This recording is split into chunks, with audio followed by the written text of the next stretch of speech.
Comme d'habitude, il y a énormément de choses à couvrir. Et je qualifie cet épisode de peloton d'exécution circulaire. Honnêtement, je ne me souviens pas d'une période où chaque jour apportait une nouvelle révélation, un événement majeur qui bouleversait le calcul macroéconomique du pays et du monde. Cette semaine n'a pas fait exception, et j'ai ici un rapport très chargé. À ce stade-ci, la seule chose qui arrive plus vite que le chaos, c'est la prochaine opération de communication expliquant que ce chaos est, d'une façon ou d'une autre, stratégique.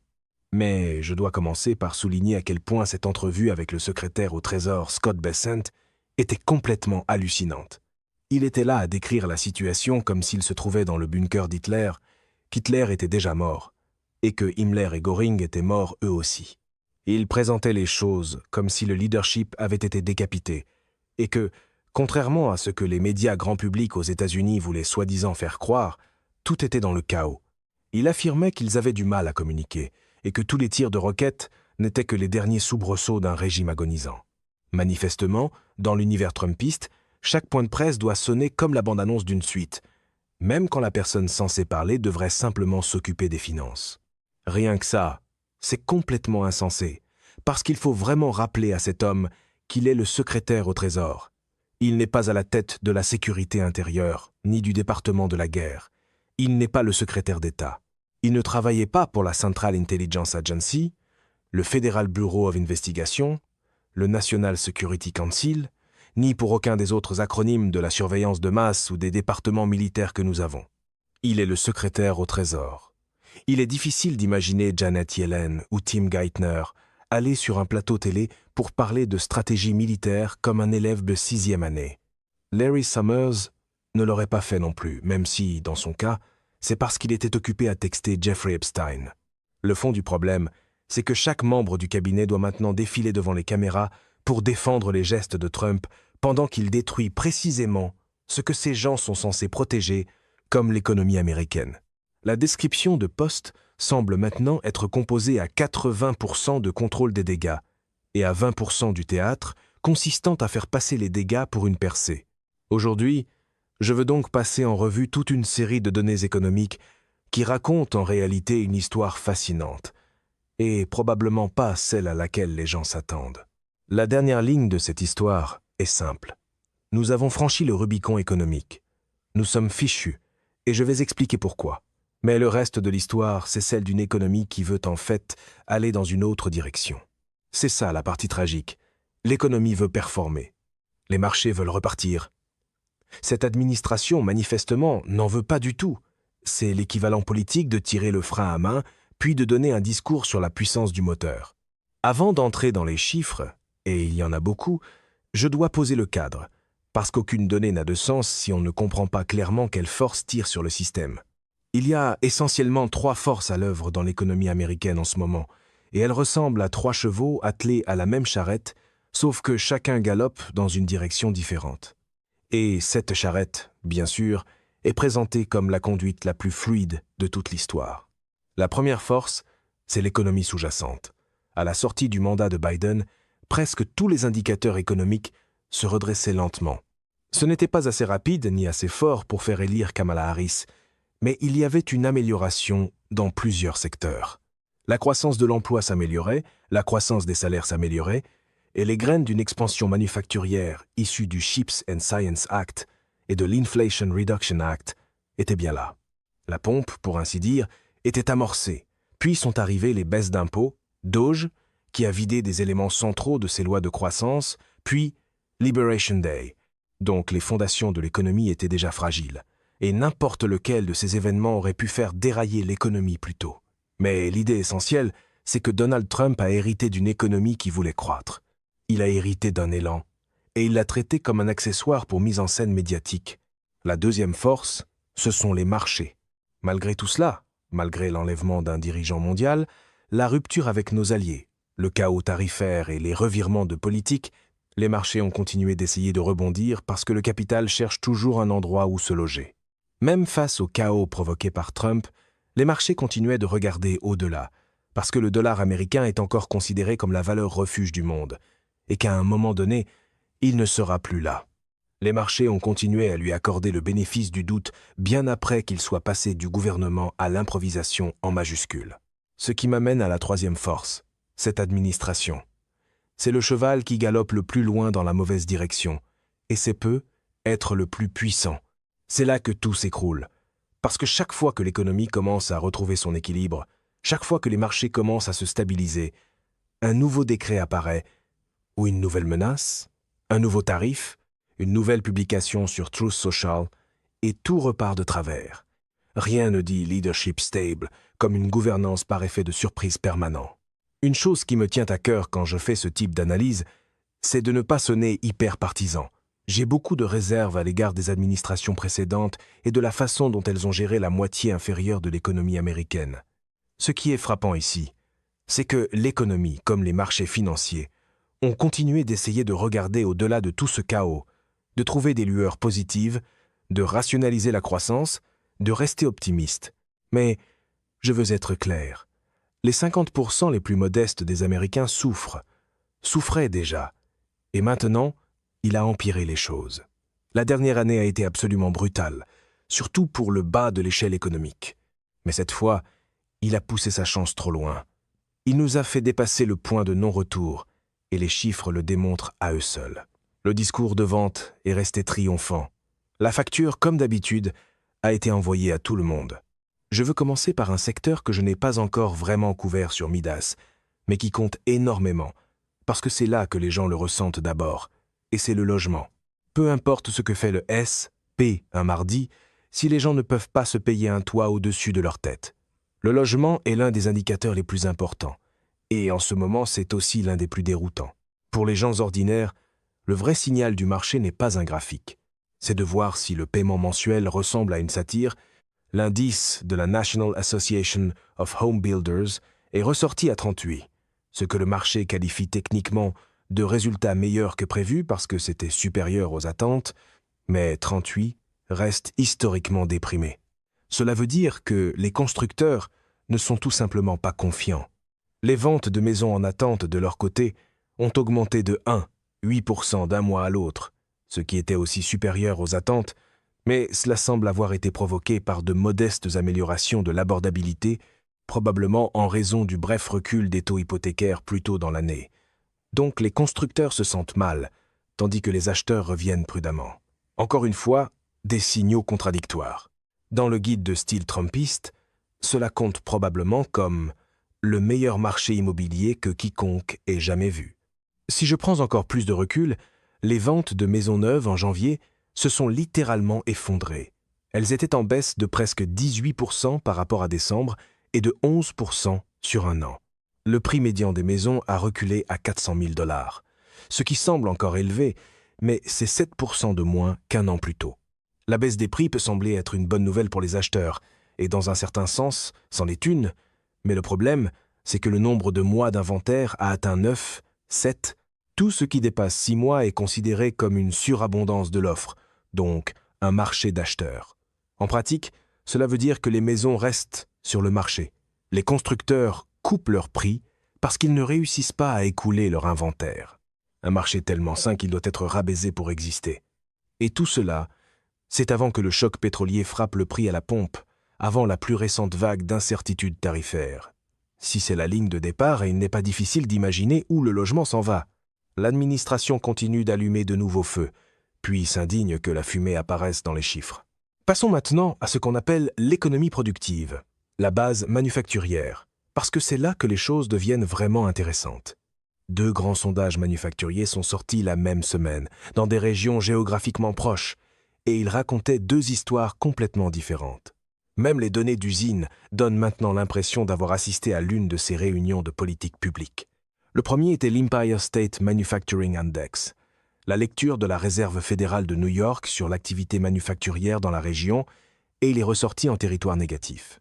Le consensus prévoyait une hausse de peu, être 3 à 4%, et la lecture précédente dépassait 7. Donc l'activité manufacturière à New York n'a pas seulement ralenti, du moins selon les sondages. Elle a calé. Les expéditions ont chuté de presque 7 points. Mais ensuite est venu l'élément étrange. Les dépenses en capital ont bondi à un sommet de plusieurs années. Donc les entreprises investissent dans l'équipement et la capacité, même si la production stagne. C'est une combinaison étrange. Cela laisse croire qu'elles misent sur un avenir qu'elles ne voient même pas clairement. Elles dépensent aujourd'hui en espérant que cela aura du sens. Demain. Une explication possible tient à la façon dont la nouvelle politique fiscale s'est répercutée dans le secteur manufacturier, puisqu'on peut maintenant déduire l'équipement sur un an au lieu de l'amortir dans le temps. Mais une grande partie de cette activité a eu lieu l'an dernier, et il s'agit ici de nouvelles données, donc le résultat demeure curieux. Le monde des affaires essaie de planifier l'avenir pendant que Washington est encore en train de mettre au point la prochaine perturbation. Pendant ce temps, environ 300 000 plus au sud, l'indice manufacturier de la Fed de Philadelphie est ressorti à presque le double du consensus. C'était un résultat éclatant. Mais avant d'ouvrir le champagne, les détails comptent, parce que les coûts des intrants ont aussi augmenté en même temps. Cela veut dire que les pressions inflationnistes montent au niveau des usines. Les entreprises peuvent être optimistes, mais elles signalent aussi que la hausse des coûts sera refilée aux consommateurs. Donc il y a deux régions semblables et deux réalités très différentes, ce qui ressemble exactement à une économie qui ne sait pas ce qu'elle veut. Ou plus précisément, à une économie qui veut une chose, pendant que le théâtre politique en veut une autre. J'ai déjà touché au point suivant parce qu'il se rattache à tout le reste, et c'est peut-être l'un des rapports les plus étonnants de l'année, les prix à la production. Nous en avons parlé dans une autre vidéo, mais maintenant, les chiffres révisés finaux sont là. C'est l'oléoduc de l'inflation. C'est ce que les entreprises paient avant que cela apparaisse sur votre facture. Si les usines signalent des hausses de prix à venir, ce rapport montre ce qui est déjà dans le pipeline et sur le point de frapper les consommateurs. Au moment où le slogan arrive au lutrin, le supplément est déjà à mi-chemin de la caisse. En janvier, les chiffres finaux sont ressortis à 0, 5% d'un mois à l'autre. Les services ont augmenté de 0, 8%, et c'était la 9e hausse mensuelle consécutive des services de base. 9 mois d'affilée. Mais quand je regarde les nouvelles commandes d'usines, elles n'ont augmenté que de 0, 1%, ce qui est à peine positif, tandis que les commandes non remplies ont augmenté de 0, 8%. C'était la 18e hausse en 10 à 9 mois. Cela veut dire que les usines ont un carnet de commandes en hausse qu'elles ne parviennent pas à remplir, tandis que les nouvelles commandes arrivent au compte-gouttes. En d'autres mots, le secteur industriel fait du surplace. Une métaphore parfaite pour un programme qui confond agitation et progrès. Le portrait de l'emploi est tout aussi fracturé. À la suite des pertes d'emplois dévastatrices de janvier qui ont secoué les marchés, les nouvelles demandes initiales de chômage sont ressorties à 205 000, battant l'estimation consensuelle de 215 000. Mais encore une fois, il y a deux récits concurrents, parce que les demandes continues ont augmenté de 46 000. Cela veut dire que les gens qui ont perdu leur emploi restent au chômage plus longtemps. Le titre obtient un ruban, la douleur réelle, une note en bas de page. Dans tout ce contexte de données confuses et brutales, la Réserve fédérale a évidemment été un grand sujet cette semaine. Jérôme Powell est apparu, a essentiellement annoncé qu'il y aurait encore 6 semaines d'hiver, puis a maintenu les taux inchangés. Stephen Mears a été la seule voix dissidente à plaider pour une baisse des taux, mais le dot plot de la Fed montre que tout le monde est essentiellement faucon pour le reste de l'année, ce qui veut dire qu'ils ne veulent probablement plus réduire les taux parce qu'ils s'inquiètent de l'inflation. La vérité, c'est que cela n'a presque plus d'importance.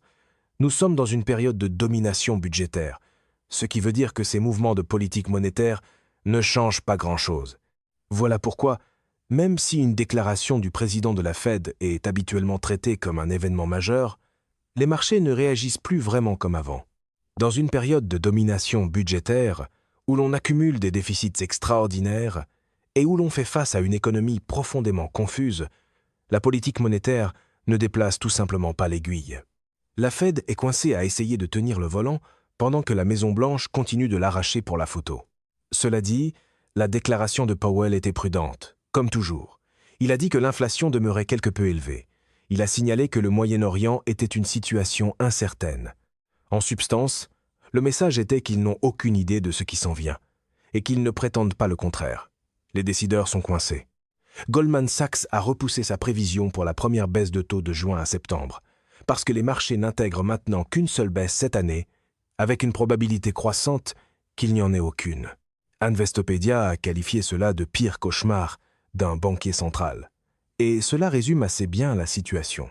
La Fed ne peut pas couper parce que l'inflation ne coopère pas, même si je doute qu'elle coopère peu importe ce qu'ils font. Mais elle ne peut pas non plus relever les taux parce que l'économie céderait. Donc tout ce qu'ils peuvent faire, c'est rester assis là et espérer que le type dans le bureau ovale ne fasse pas sauter autre chose entre-temps. L'espoir fait une bonne partie du travail dans un système qu'on continue de traiter comme un accessoire de campagne. Sous toutes ces données, il y a une guerre de l'ombre qui se joue sur les marchés pétroliers, et elle tient notre avenir à tous entre ses mains. Elle raconte aussi la vraie histoire de la façon dont cette administration pense gérer une économie. Cela me ramène à Scott Bessent sur Fox Business, parce qu'il ne s'est pas contenté de parler du bunker d'Hitler. Il a exposé, avec un luxe de détails remarquable, la stratégie pétrolière de l'administration. Il est littéralement allé à la télévision pour décrire un plan coordonné visant à manipuler l'offre mondiale de pétrole au beau milieu d'une campagne militaire. Rien n'apaise les marchés comme un secrétaire au Trésor qui improvise sur la géopolitique à la télévision câblée. Ce qu'il a décrit, c'est un plan d'urgence coordonné à l'échelle de l'administration et du Trésor. Il a dit qu'ils avaient levé les sanctions sur le pétrole russe, qu'ils savaient qu'il y avait environ 130 millions de barils en mer et qu'ils avaient créé une offre positionnée au-delà du détroit d'Ormuz. Il a dit, en substance, qu'ils utiliseraient les barils iraniens contre les Iraniens afin de maintenir les prix à la baisse pendant les 10 à 14 prochains jours, pendant que la campagne se poursuivait. Il a aussi pointé l'écart entre le West Texas Intermediate, le WTI, et le Brent, au cours des dernières séances, en s'en servant comme preuve que les États-Unis, grâce au premier mandat du président Trump et à la poursuite de ses efforts, étaient pratiquement indépendants sur le plan énergétique. C'est une mise en scène extraordinaire. On appelle ça la domination énergétique, et peut-être que personne ne remarquera la panique derrière la chorégraphie. Essayer de suivre cette logique est difficile, même si on suit ces marchés de près. L'affirmation, c'est que les États-Unis ont levé les sanctions sur le pétrole russe, ce qui voudrait dire qu'environ 130 millions de barils de brut russe sont actuellement en mer et dirigés quelque part à l'extérieur du point d'étranglement du détroit d'Ormuz. En plus de cela, l'administration prévoirait de lever les sanctions sur environ 140 millions de barils de pétrole iranien et d'utiliser ces barils contre les Iraniens. Le but, en termes simples, serait de faire baisser les prix mondiaux du pétrole pendant une campagne militaire. Il présente cela comme un plan d'urgence coordonné, non pas comme une intervention sur les marchés à terme, mais comme une manipulation de l'offre physique. Autrement dit, ils essaient d'inonder le monde de vrais brutes pour empêcher les prix d'exploser pendant que les bombes tombent. C'est ce qui arrive quand l'optique de court terme est promue au rang de grande stratégie. Regardons maintenant l'écart. Le WTI, le baril de référence américain, se situe autour de 96 $ même au milieu de ce plan. Le Brent, la référence mondiale, dépasse 108 $. C'est un écart de 12 $, le plus large depuis 2015. Et cela compte. Le brut d'Oman, la référence du pétrole du Moyen-Orient, dépasse 150. En plus de tout ça, l'administration a même évoqué une interdiction des exportations de pétrole américain, et Stephen Schork en a exposé les implications avec une clarté douloureuse. Le marché a entendu les éléments de langage, puis a répondu avec le genre de panique habituellement réservé aux très mauvaises idées. Son argument, c'est que le Brent, et non le WTI, est la référence du commerce pétrolier maritime, et que c'est ce marché-là qui intègre le conflit, la guerre et les pénuries qui apparaissent. Le WTI, au contraire, intègre l'optionnalité et l'optimisme. C'est un contrat à terme enclavé, adossé à du pétrole physique, en Oklahoma. Le Brent est un brut semblable, mais coté sur des barils du bassin atlantique, et il sert de référence au commerce maritime. Donc chaque manchette conciliante, chaque murmure selon lequel la guerre pourrait se terminer ou qu'il y aurait une issue possible, se reflète dans le WTI comme dans un contrat de l'espoir. Le Brent est le vrai marché qui évalue les événements réels. L'élargissement de cet écart au cours de la dernière semaine et demie laisse entendre que la guerre est loin d'être terminée, parce que le Brent bénéficie d'une très forte demande par rapport au WTI. Il a aussi clairement indiqué qu'une interdiction des exportations serait catastrophique pour la production pétrolière américaine, parce qu'elle ne ferait que coincer davantage d'offres à l'intérieur des États-Unis, une offre dont le pays n'a pas nécessairement l'usage. Cela signifierait une accumulation des stocks, l'absence d'espace pour la nouvelle production, et, au bout du compte, un résultat catastrophique. Le WTI a reçu le message de campagne. Le Brent, lui, a compris l'ambiance réelle. C'est exactement cela. Une interdiction des exportations aurait écrasé l'industrie énergétique américaine. Elle aurait tué l'investissement dans le schiste, et elle aurait aussi envoyé au marché mondial le signal que l'Amérique allait fermer boutique, garder tout son pétrole pour elle et laisser l'infrastructure énergétique des autres se faire détruire. Le secrétaire à l'énergie a ensuite retiré cette option le 19 mars au moyen d'un message sur les réseaux sociaux, ce qui semble désormais être la façon de faire les politiques publiques. Mais le mal était déjà fait, parce que le simple fait que cette idée ait été mise sur la table a effrayé les marchés. Puis Besant, dans sa sagesse infinie, a poursuivi en disant qu'il allait s'attaquer à l'argent iranien, qu'ils allaient réclamer ses fonds en pleine campagne. Il disait tout à voix haute, en diffusant chaque geste qu'il prévoyait poser. Dans ce style de gouvernement, la fuite n'est pas un problème. La fuite, c'est le lancement officiel. Je n'essaie même pas ici de débattre du bien fondé de l'opération militaire elle-même. C'est une autre émission, et les gens en ont probablement déjà assez entendu parler. Mais quand le secrétaire au Trésor gère en même temps une économie de guerre, lève les sanctions sur le pétrole russe, transforme le pétrole iranien en armes, suit les comptes bancaires personnels de dirigeants étrangers, pendant que l'économie intérieure n'arrive plus à savoir dans quel sens aller, et qu'en plus il commente de véritables opérations militaires, ce qu'on voit, c'est une administration qui joue avec des munitions réelles dans une salle remplie de passants. Et ces passants, c'est nous tous. Tout est présenté comme une démonstration de maîtrise. Dans les faits, cela ressemble surtout à de l'improvisation avec un drapeau en arrière-plan. Tous ces éléments se recoupent. Et il y a un signal plus profond sous tout cela que les gens continuent de manquer. Cela commence par le rapport TIC, le Treasury International Capital Report, dont je parle chaque mois ici à Midas. Ce rapport suit les entrées et sorties de capitaux étrangers dans les actifs financiers américains. C'est, en gros, le bulletin mondial de confiance envers les États-Unis. Et en ce moment, ce bulletin ne mérite pas exactement une place sur le frigo. En janvier, les flux nets totaux du TIC sont redevenus négatifs, à moins 25 milliards de dollars. C'est un basculement de presque 140 milliards par rapport à décembre, où 13 milliards étaient entrés. Comme je le souligne depuis presque un an, les États-Unis perdent du terrain sur les bons du Trésor, tout en récupérant une partie sur les actions. Cela veut dire que moins d'investissements étrangers vont vers la dette du Trésor américain et davantage vers le marché boursier, parce que le capital a quand même besoin d'un endroit où aller. Il ne mise pas nécessairement sur le pays, il mise sur les entreprises. Voilà pourquoi le récit du désengagement vis à vis de l'Amérique est devenu si important à comprendre. Il est en train de se matérialiser. L'argent ne salue pas la politique, il essaie de l'éviter. Selon ce rapport, les étrangers ont vendu encore 10 milliards de dollars en bons du Trésor à court terme, et les passifs bancaires en dollars détenus par des étrangers ont chuté de 58 milliards. Dans le même temps, les Américains achetaient 47 milliards de dollars de titres étrangers. Ce sont des sorties majeures. L'argent cherche la sortie. Ce n'est pas encore une ruée générale, mais ce sont les données de janvier. Et tout cela s'est produit avant même que le pays ne se lance dans une autre guerre. Quand le capital commence à magasiner ailleurs avant même que la prochaine crise n'atterrisse, le problème de confiance n'a plus rien de subtil. Pour compléter le portrait, je dois laisser de côté l'or liquide pour parler de l'or tout court, parce que cela a été une grande histoire au cours de la dernière année. L'or a atteint un sommet historique plus tôt ce mois-ci, à 5 589 $ l'once, puis a reculé d'environ 6% par rapport à son sommet intrajournalier quand le conflit avec l'Iran a déclenché une ruée vers le dollar comme valeur refuge. La première poussée sur la nouvelle du détroit d'Ormuz l'a fait passer de 5 200 à 5 400, puis il a reflué à mesure que le dollar se raffermissait. Cela compte parce qu'un dollar plus fort est un autre mécanisme par lequel le chaos est absorbé dans l'économie. La crise devient une politique, la politique devient de la volatilité, et la volatilité est ensuite recyclée comme preuve de force.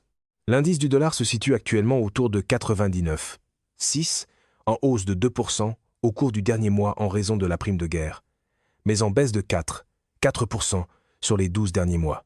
C'est ce chiffre sur 12 mois qui compte, parce qu'il montre la tendance structurelle. Le monde se diversifie lentement et silencieusement hors de la domination du dollar. Et voici le piège. Le dollar fort issu de cette prime de guerre nuit directement à la propre stratégie commerciale de Trump. Si le but est de stimuler les exportations, et si les tarifs sont censés rendre les biens étrangers plus coûteux et les biens domestiques plus compétitifs, alors il faut un dollar faible. Un dollar fort fait l'inverse. Il rend les exportations américaines plus chères à l'étranger et les importations moins chères au pays. Donc, il sape la logique même que la politique tarifaire est censée servir. Le slogan parle de nationalisme économique. Les mécanismes, eux, déposent objection. Pendant ce temps, le yuan s'est déplacé de 6% à 7, 3 contre le dollar à la mi-mars. Cela laisse entendre que la Chine ne panique pas. Elle se positionne. Elle s'ajuste, tout simplement. Et cela, à lui seul, en dit long sur qui a un plan et qui improvise à vue. Un camp se recalibre, l'autre continue d'essayer de vendre la turbulence comme un levier. Je sais que c'est beaucoup, mais tout mène au même diagnostic. Et à ce stade, les données ont elles-mêmes rédigé l'ordonnance. L'économie veut performer. La Fed de Philadelphie le montre. Même les dépenses en capital à New York le laissent entrevoir. Les données sur les demandes de chômage montrent qu'il y a encore du muscle dans cette économie. Il y a de la capacité. Il y a de la volonté. Les marchés aussi veulent repartir. Ils rebondissent à la moindre parcelle de bonnes nouvelles. Le capital revient sans cesse à la table après chaque liquidation. Les investisseurs ne sont pas naturellement baissiers. Ils le deviennent à cause des circonstances. Et l'administration dit vouloir de la croissance. Elle dit vouloir la domination énergétique. Elle dit vouloir rapatrier la fabrication sur le sol américain. Elle dit vouloir renégocier le commerce à de meilleures conditions. Elle dit beaucoup de choses. Les données ont cette habitude gênante d'aller vérifier. Et pourtant, les ventes de maisons neuves s'effondrent. Et l'administration répond par encore plus d'incertitudes politiques. La Fed est complètement paralysée. Et la Maison-Blanche continue d'ajouter de la pression inflationniste par les tarifs et les perturbations de l'offre. Le capital privé étranger se dirige vers la sortie et la réponse consiste à lever les sanctions sur le pétrole russe et à transformer le pétrole iranien en arme dans un pari de 10 jours sans aucun plan pour le jour 15. Si le dollar se renforce à cause de la prime de guerre, cela nuit directement au propre programme commercial du président. Une interdiction des exportations est évoquée, puis retirée par un simple message la même semaine. C'est un peloton d'exécution circulaire. La stratégie consiste à créer l'urgence, à raconter l'urgence, puis à exiger des applaudissements pour l'avoir traversée. Ce que je veux redire, c'est que ce ne sont pas des observations partisanes. Ce sont des observations empiriques. Chaque donnée pointe dans la même direction. Le logement, le secteur manufacturier, l'inflation, l'emploi, la Fed, les flux TIC, le dollar, l'or, le pétrole. Dans chaque cas, la variable qui introduit le chaos contredit l'élan sous-jacent et crée la paralysie. Ce n'est pas l'économie, ce n'est pas la Fed. Ce ne sont même pas les marchés, c'est la politique. Plus précisément, c'est l'homme qui fait cette politique. C'est Donald Trump. Quand une seule variable continue de casser le modèle, cela cesse d'être un mystère et devient la réponse. Trump est la mouche dans l'angueux. Il est le bâton dans les rayons. La raison pour laquelle le capital est nerveux, la raison pour laquelle la Fed ne peut pas bouger, la raison pour laquelle les constructeurs restent assis sur des maisons invendues, la raison pour laquelle les entreprises ont peur de réapprovisionner leurs tablettes, ce n'est pas parce que l'économie est fondamentalement brisée. C'est parce que l'économie n'arrive pas à obtenir un signal clair des gens qui sont censés la diriger. Quand le secrétaire au Trésor parle du bunker d'Hitler, le tableau devient assez évident. Les données elles-mêmes sont en réalité très claires. L'économie n'est pas la partie confuse. La confusion vient du fait que c'est le président qui la dirige. Le marché demande sans arrêt de la clarté politique, et on lui sert de l'éclairage de scène à la place.